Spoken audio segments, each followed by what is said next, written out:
बच्चों, हम लोग ईथर के रासायनिक गुण पढ़ रहे थे और इससे पहले वाले टॉपिक में हम लोगों ने हैलोजनीकरण पढ़ा था ईथर का। और उस हैलोजनीकरण में हमने एक अवक्रिया देखी जो अंधेरे में होती है, सूर्य के प्रकाश की अनुपस्थिति में। तो उसमें जो क्रिया थी उसमें अल्फ़ा हाइड्रोजन का प्रतिस्थापन होता है क्लोरीन के द्वारा और अल्फ़ा मोनोक्लोरो डाइएथिल ईथर और alpha alpha dichloro diethyl ether बनाया गया था। अब हम पढ़ेंगे सूर्य के प्रकाश में अवक्रिया, ठीक है।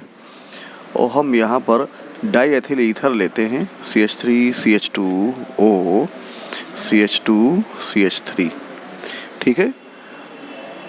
ये अवक्रिया, इसमें जितने भी हाइड्रोजन लगे हैं वो सारे हाइड्रोजन का प्रतिस्थापन हो जाता है क्लोरीन के द्वारा। और ये क्रिया हमने सूर्य के प्रकाश में ली है। ये सूर्य का प्रकाश है और ये एक्सेस है, यानी क्लोरीन ज़्यादा मात्रा में हमने ले ली है। अब यहाँ देखो 3, 2, 5, 2, 7, 3, 10 हाइड्रोजन हैं। यहाँ से 10 क्लोरीन निकल जाएंगे, 10 HCl बन जाएगा। और जहाँ जहाँ से हाइड्रोजन निकले हैं बस वहाँ वहाँ पे आपको क्लोरीन लगा देना है। क्या बनेगा? CCl3 CCl2O CCl2 CCl3। तो कुल मिलाकर के 5 इधर Cl है, 5 इधर Cl है, 10 Cl हैं, जिसे कहते हैं पर क्लोरो डाइएथिल ईथर या डेकाक्लोरो डाइएथिल ईथर, ठीक है। तो ये बहुत ही महत्वपूर्ण अवक्रिया है ये भी। अब हम आते हैं नंबर 3 पर, पराक्साइडों का निर्माण। पराक्साइडों का निर्माण, और ये निर्माण सेल्फ ऑक्सीडेशन के द्वारा होता है, यानी स्व ऑक्सीकरण। तो टिप्पणी में भी आ सकती है ये क्रिया। स्व ऑक्सीकरण क्या है? सेल्फ ऑक्सीडेशन या ऑटो ऑक्सीडेशन। तो ईथर वायुमंडलीय O2 से संयुक्त होकर ईथर पराक्साइड बनाती है, ठीक है। ईथर पराक्साइड बनाती है।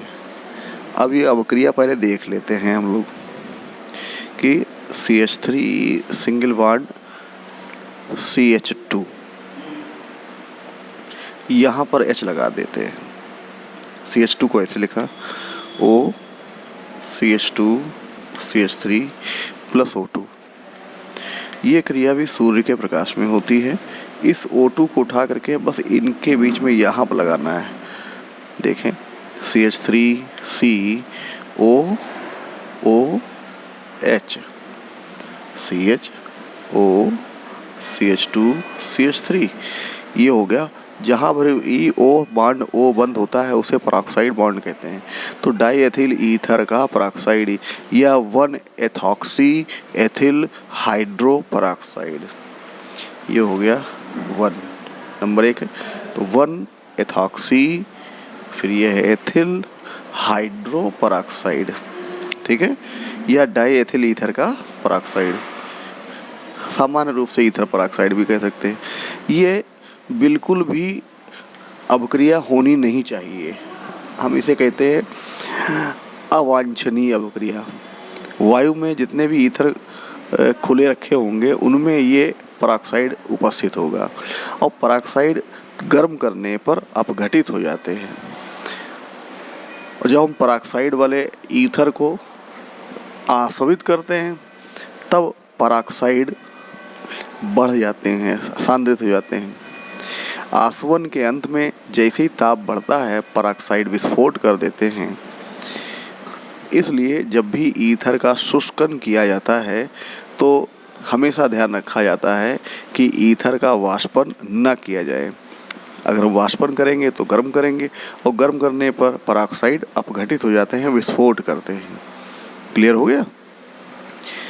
तो ईथर में पराऑक्साइड उपस्थित है या नहीं, इसकी पहचान कैसे करते हैं? पराऑक्साइड की पहचान,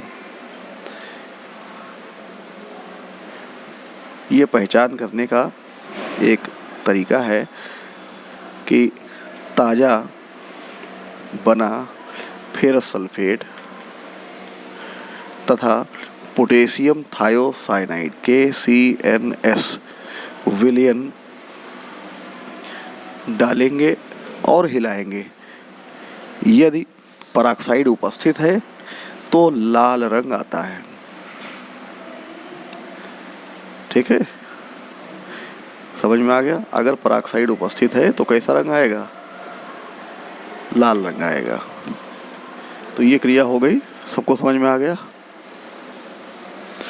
अब बी हेडिंग है E3 ऑक्सीजन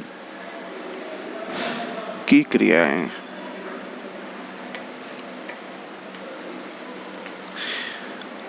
ऑक्सीजन परमाणु पर 2 लोन इलेक्ट्रॉन पेयर होते हैं। इसी कारण ईथर का जो ऑक्सीजन है वो लुईस क्षार के समान व्यवहार करता है और वह लुईस अम्ल के साथ उपसहसंयोजी बंध बनाएगा। ठीक है, तो हम इस क्रिया में पहले देखेंगे ऑक्सोनियम लवणों का निर्माण, कि ऑक्सोनियम लवण कैसे बनेंगे। और ये निर्माण तब होता है जब हम सांद्र अम्लों से क्रिया कराते हैं।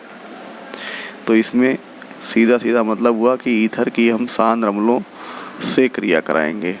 ठीक है, कैसे कि ईथर हम यहाँ लिख नहीं रहे हैं, आप लोग लिखेंगे। ईथर ठंडे सांद्र अकार्बनिक अम्ल जैसे H2SO4 हुआ या HCl हुआ। ईथर ठंडे सांद्र अकार्बनिक अम्लों से क्रिया करके ऑक्सोनियम लवण बनाते हैं, क्योंकि ईथर लोन इलेक्ट्रॉन पेयर के कारण लुईस क्षार के समान व्यवहार करते हैं। सांद्र अम्लों से क्रिया हमने बताया अभी कि ईथर ये हमने लिया और इनके पास ऑक्सीजन के पास लोन इलेक्ट्रॉन पेयर है, और यहाँ पर H2SO4 को हम जब इस प्रकार से लिखेंगे तो इस पे पॉजिटिव चार्ज और इस पे नेगेटिव चार्ज रहेगा। ये पॉजिटिव चार्ज वाला H आयन यानी प्रोटॉन हमेशा लोन इलेक्ट्रॉन पेयर पर अटैक करेगा। ठीक, तो क्या बनेगा देखें, R single bond O single bond R, और हमने यहाँ पर H ले लिया। ठीक है, अभी इसके ऊपर पॉजिटिव चार्ज आ गया क्योंकि इसने अपना एक लोन पेयर इसको दे दिया। इस ऑक्सीजन पर पॉजिटिव चार्ज है तभी इसको कहते हैं ऑक्सोनियम। जितने भी पॉजिटिव चार्ज वाले हैं उसमें EM आयन लगता है और इस पॉजिटिव से ये नेगेटिव अट्रैक्ट होगा तो ये बन जाएगा लवण।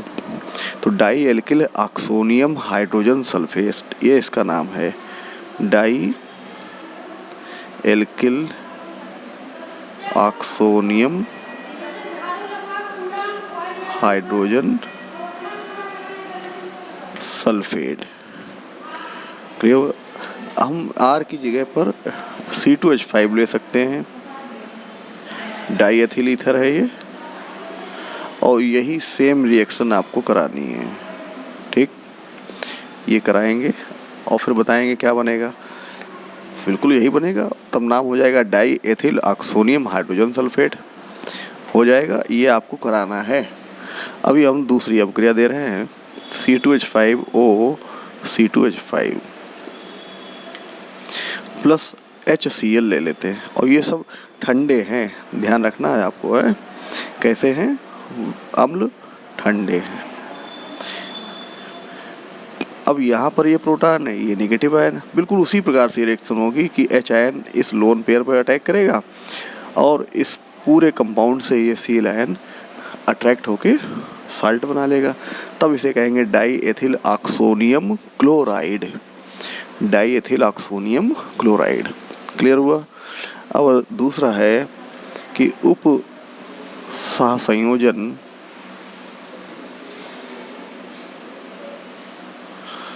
संकुल का निर्माण।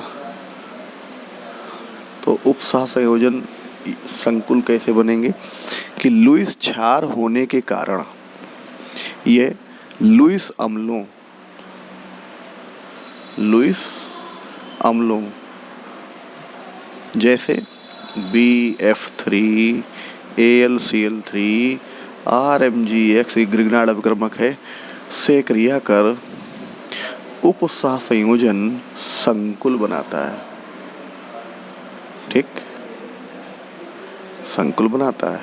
कैसे बनेगा? ये है R2O प्लस BF3, ये हमने यहाँ बनाया R2O, ये है BF3। क्लियर हो गया। और संकुल को हमेशा बड़े ब्रैकेट में बंद करते हैं। ऐसे ही अगर हम 2 ईथर ले लें प्लस RMgX और यहाँ पर अब क्रिया कैसे होगी ये देखें। ये है मैग्नीशियम, इधर लगा है R, इधर लगा है X और ये हम बना रहे हैं संकुल। ध्यान से देखेंगे R2O, ये एक संकुल बन गया। ये है ग्रिग्नार्ड अभिकर्मक ईथरेट। ठीक है, इसी अपक्रिया के कारण ही ग्रिग्नार्ड अभिकर्मक ईथर के विलायक के रूप में, ईथर को ग्रिग्नार्ड अभिकर्मक के विलायक के रूप में प्रयोग किया जाता है। ठीक है, क्योंकि यहाँ पर ईथरेट बन जाता है।